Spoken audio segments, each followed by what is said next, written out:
Good day, students. Welcome to UWC and welcome to the Faculty of Law at UWC. I'll be speaking on social identity, transition to higher education, to university, and then on learning and teaching within the Faculty of Law as well.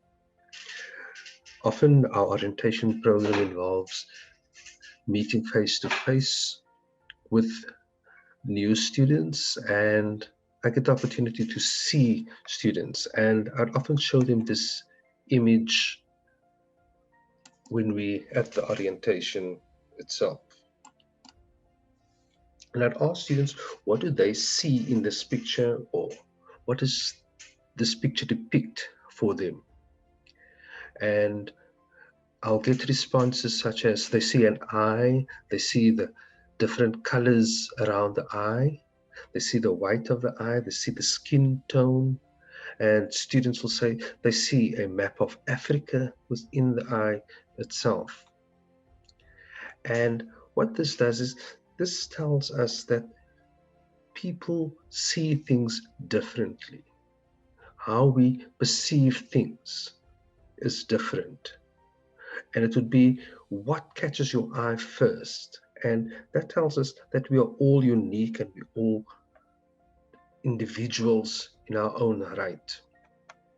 And I'd like to place you in context at UWC, and you'll note the map of Africa, and on Africa, South Africa. In South Africa is the Western Cape, and in the Western Cape is Cape Town. Then we fall within the Tygerberg sub-district of Cape Town, and then you'll find UWC itself, the university and the campus, and then you'll find the Faculty of Law, and that is, then there's you.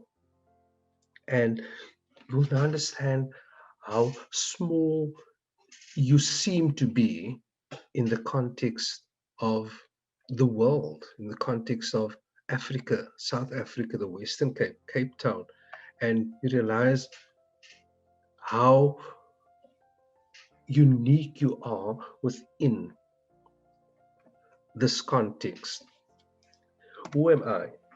I'm Dr. Conrad Potberg. I'm the Learning and Teaching Specialist within the Faculty of Law. I serve a supportive role within the faculty in that I support lecturers with the teaching methodologies, teaching approaches, students and their learning styles. I ensure that the curriculum is aligned to the LLB standards as outlined by the Council on Higher Education and the Department of Higher Education. I also deal with first years and the experience at university and how they transition into university. I also coordinate the ECP program for this year as well. Now, what's happening in your head right now? And it's noted that people have an inbuilt tendency to categorize themselves. You have categorized yourself already. If you think back of how you selected friends while you were at school, who were your friends? How did they become to be your friend? And this is often associated with what are our similarities and what are our differences? How do we identify with certain people and how we don't identify with others? And you'll also note that we often look at what are the similarities between my friend and I, in the sense that, okay, we dress more or like the same, we like the same things. I don't like that person because they don't dress the way we dress. And that is how we tend to categorize ourselves and how we tend to make friends. And this is the same when you come into university. I recall when we used to have our face-to-face orientation sessions, you'd find groups of students sitting together and the students that didn't know each other from a bar of soap. and they tended to then associate with people that liked the same things they liked, or dressed the same way they dressed, looked the same way they looked. And that is what happens. So this leads to our identity at university, and you'll often end up with an identity crisis itself. Is that now you become a resident of Cape Town. Some of you are moving to residences on the university campus, or have came to Cape Town to start studying. You're now a first year student at UWC. You're also a law student, and everybody in the different disciplines at UWC, or faculties, all believe they are the best. Let me tell you, the law faculty is the best. So you don't have to be concerned about a crisis there. We are, or we've already identified ourselves as the best. So be careful for the identity crisis. You're only a first year student. There's a long road ahead of you, but you will get through it easily if you are committed to what you want to do. Also understand that you are now moving from school to university. There's this misguided notion that we protest at university. We must protest. There's this party life that we have. There's going to be drinking, and it's going to be parties upon parties, and we're not going to be studying. That's not true. Um, you can party, you can go protest about things, but there's also that commitment to finish your studies. At school, classrooms were full. At university, classrooms tend to be they full at the beginning, and then they tend to phase out. And this is the mistake that students make, is that they send a friend to class and, okay, you come tell me what happened, or I'm not going to attend this lecture, you can tell us what happened. That is your biggest mistake. Friends lie to you, and they tell you, oh no, we done nothing in class, when in reality there was so much that was done that they said, oh no, you just spoke about X, Y, and Z. However, you spoke about the whole alphabet, but they're only giving you parts of it. So be careful. Rather you attend and participate in lectures yourself. There's an article in the Mail and Guardian in 2013 where a student indicated how could she have failed university. And often students are not prepared for university. I've highlighted key things from this article that I'd like to bring under your attention, that this student particularly realized that school methods of studying were not sufficient to meet the demands of university workload and its type of thinking. And I mentioned methods of studying and the workload and the type of thinking. At university, each module or subject has their own workload, and some have different workloads than others, in the sense that we have a notional credit system where a certain module might be worth 15 credits, where another module might be 30 credits, which means a 15 credit module requires 150 hours of work, whereas a 30 credit module would be 3 hours work. So there are different things that needs to be considered. Also, this person made the mistake believing that even with partying and missing lectures and I repeat, and the privileged education will guarantee them a pass. The student made promises to herself that she'd work harder and longer and to stop partying and just to adjust the type of learning at university, but it didn't help. Then we also tend to look at who we can blame when things don't go our way. And then we look at the lecturers and say, oh, the lecturers don't care about me. It's about just doing what I must do. And they have this attitude of sink or swim, which is not true. Our lecturers are very concerned about our students, and they'll continue to reach out and follow up with you. However, at some point, lecturers give up as well, in the sense that they're thinking, okay, the student doesn't want to. Also note, you are one of many students that will be participating in the LLB program. So when you do have time, read this article. You can Google how could I have failed varsity, and hopefully you'll be able to find it via Google search. Here is the link as well for this article. Now, important, at school there were fixed rules. You had to be in class, or there'd be some disciplinary measure taken against that. At university, there are unwritten rules. We're not saying you must be there. We are saying you must be there, but we're not going to go and search and look for you while you're not in the class. So you've got to distinguish between that as well. At school, it was a reproduction of knowledge. At university, we explore information. We want to find out why, how, where does it come from? It's more complex.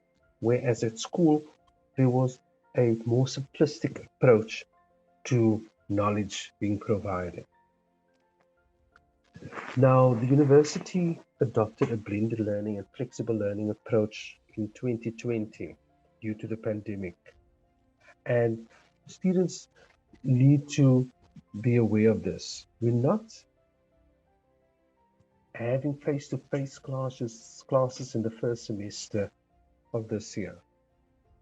So you need to plan your life and the activities that you have well in advance, and you have to stick to it. How do you study? Do you like to read? Do you learn best through reading or writing or seeing things? And you have to stimulate yourself to develop your learning as well. You will be responsible for your own learning. You will also be required to read a lot. And within the discipline of law, we often deal with long academic texts, such as cases, judgments that have been given. And you would have to start reading these judgments to give you a sense of what you are looking for when you are actually, or when you encounter it in a lecture where a lecturer tells you, go and find the reasons for a particular judgment. Then don't procrastinate, especially with social media and being online. You could be in an online lecture, and you could be on Facebook and watching a video on Facebook, and you end up 3 hours later still on Facebook looking at a completely different video than what you originally looked at, of a guy building a swimming pool in a forest, or how to make built-in cupboards. And this happens so easily. It happened to me as well. That's why I know what I'm talking about. Then, also importantly, is the support that you get from your family and friends while you are studying. You would note that while you are studying, there's also life happening. And while we're working from home and studying from home,